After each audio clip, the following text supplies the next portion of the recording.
Someone typed a paragraph of plain English and got this: a walkable 3D castle running in a browser. First-person controls, torchlight, a day-night cycle, collision, 8 areas you can walk through. Behind it sit about 1,200 lines of code. No human wrote a single one of them. The machine that built it even interviewed its owner first. 3 design questions, like a contractor scoping a job. And it's not a render on my timeline, it's deployed at a public URL where anyone can walk in. The machine is the Abacus AI Supercomputer running Claude Fable 5. Full disclosure, Abacus sponsored this video, the demos are theirs, the checking is mine. So here's the claim I'm testing today. If you can describe it, this thing can build it, deploy it, and keep it running. 6 real builds on screen: a trading floor, a TV station, a social app with video calls, plus what it costs, which sponsor videos usually skip. Before the builds, here's what you actually log into. Not a landing page, the real workspace. It's one hub for the lot: chat, agent swarms, slide decks, chatbots, scheduled agents, and every major model behind a single dropdown, Fable 5 to Gemini to Grok. The engine this whole video is about sits right in here, the supercomputer, a cloud box that runs anything and keeps running after you close the tab. You type one sentence, build me a working expense tracker, and it doesn't just guess, it asks how you want it, then starts building. And it isn't only software. The same login opens a studio that makes images and video from a prompt. Ask for a photorealistic starship on the pad, pick from the top image models, and seconds later you've got it. 2 versions to choose from. Switch the mode to video, keep the same idea, and it renders an 11-second launch, the rocket lifting off, flames and smoke and all. The recipe has 3 parts: a cloud machine that stays awake, 100+ models on tap, and 1 agent holding root access. Start with the supercomputer half, because it's real infrastructure, not a brand name. Your machine runs 24/7, no cold starts, no spin-up wait. Databases and S3 storage are built in. 1 click stands up a Postgres in an API. Your data lives on the same box that builds the app. Compute scales from a tiny script to GPU workloads, and you don't touch a config file on the way up. It plugs into what you already run too: AWS, GitHub, SSH straight in from your laptop. The model menu runs over 100 deep: GPT 5.6, Gemini 3.1 Pro, Grok 4.5, Claude, picked per task, not per contract, and whatever you build ships to a public URL in 1 click. That sentence replaces an entire DevOps chapter. It also babysits long-running agents, things like Hermes or OpenClaw, that keep working after you close the tab. For scale, Abacus has been at this since 2019, Bindu Reddy's outfit, roughly 93 million raised, Eric Schmidt among the backers, not a weekend rapper. So the stack reads bottom to top: infrastructure, then models, then 1 agent, and your sentence is the interface. That agent climbs an effort ladder: auto for routine work, high, extra high, and then max for problems that deserve the flagship. Open the dropdown and max mode names its engine on screen. Every prompt routes to Claude Fable 5. Fable 5 is Anthropic's most capable widely released model, its own tier above Opus, with 1 million tokens of context. Quick aside, this exact model spent most of June offline under US export controls before regulators cleared it. That engine now has root on a cloud box. Back to the castle, because the process is the product. The ask: a Hogwarts-style castle, 1 self-contained HTML file, all the geometry generated from scratch. Fable answers with questions first: faithful Gothic or fantastical, night or dusk when you load in. Which 3 areas matter most? Watch the terminal. Git init, then the file grows in plan chunks: splash screen, geometry, lighting, controls, committed as each lands. Now the part that sold me. It opens its own build, takes screenshots, and reads them. The climb works, YI reaches 16.2 at the deck. It's running its own QA. Then, unprompted, a beauty pass: Gothic gray stone, amber torches in the halls, sickly green ones in the dungeons, a twinkling starfield with a moon halo. It even ships a title screen: a night at the castle, with the controls listed: WASD to walk, shift to run, space to jump.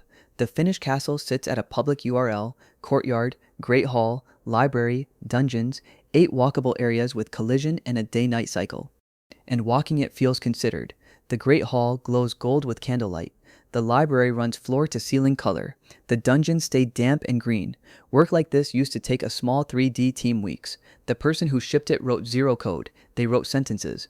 Second build, and a harder test: A trader wants a full strategy lab, multiple AI agents covering market data, research, backtests, and risk. Same pattern before any code. Fable asks about brokers, data sources, and which strategy types it should support. Then it stands up Postgres, a fast API backend, and a Next.js frontend. That's a production web stack, not a demo toy. It ships a login page on its own hostname, aitradinglab.abacusai.cloud, with DNS and Nginx handled without being asked. Then the dashboard runs 9 agents in sequence: market data, research, indicators, sentiment, regime detection, strategy generation, backtesting, ranking, execution. Every strategy lands as a card: expected return, max drawdown, win rate, Sharpe ratio, behind an approve button that gates deployment. A research map draws the chain on screen. This news item fed that idea, which became this strategy. Traceability you can point at. There's a kill switch, demo paper live toggles, and a full audit trail. Someone thought hard about the failure modes, and the modes matter. It starts in demo and paper trading. Live only happens when a human flips it. The AI proposes, you dispose. That's the shape. Domain knowledge in, working software out. The trader described the pipeline and didn't touch the syntax once. Round 3, rapid fire. Post Quinn 2.5 on this computer with a ChatGPT style UI. 7 steps later it's live. llama.cpp, systemd, streaming responses. That's your own model on your own box, chat history, suggested prompts, and it'll draft a landing page on request. Build me an always-on TV station, CloudTV studio, admin console, media library, a playlist that loops forever, an on-air heartbeat. The station runs as a system service that restarts itself. Upload a video, queue it, and the viewer page streams it under now playing. A social app with live feeds and one-to-one video calls. RingFeed, pick a username, post to the feed, hit call. 2 users, a live WebRTC call, mute and camera controls, and a real database underneath logging every invite, accept, and hang up. One more. Clone Sterling, Pash PDF from GitHub. Build the Docker image, put it on a public URL. That's a whole self-hosted product in a sentence. Minutes later, the PDF editor is live in a browser tab. Any open source tool on GitHub just became something you can own. Castles, trading floors, model hosting, broadcasting, video chat, deployment. 6 different stacks, 1 input format, plain English. The pattern under all 6 is the same loop. Think, plan, execute, verify, then fix and go again until the thing works. Root access is what makes the loop real. It installs dependencies, writes scripts, runs them, reads the errors, patches, and redeploys. No human relay in the middle. And the verification isn't decorative. RingFeed got an automated end-to-end signaling test. The game readme budgets 60 frames a second with object pooling. Time for the catch, because there is one. Fable 5 is premium compute. At the API, $10 per million tokens in, 50 out. The agent says it to your face mid-build. I build high quality by default. This consumes more credits. That line is from the demo, not from me. Subscription math. Basic is 10 a month with 20,000 credits. Pro is 30,000 credits, plus supercomputer access. Max mode drinks credits fastest. The cost control is called custom routers, a dispatcher you own, choosing the model per request. 3 ways to make one: describe it with AI, start from a template, or build the routing table by hand.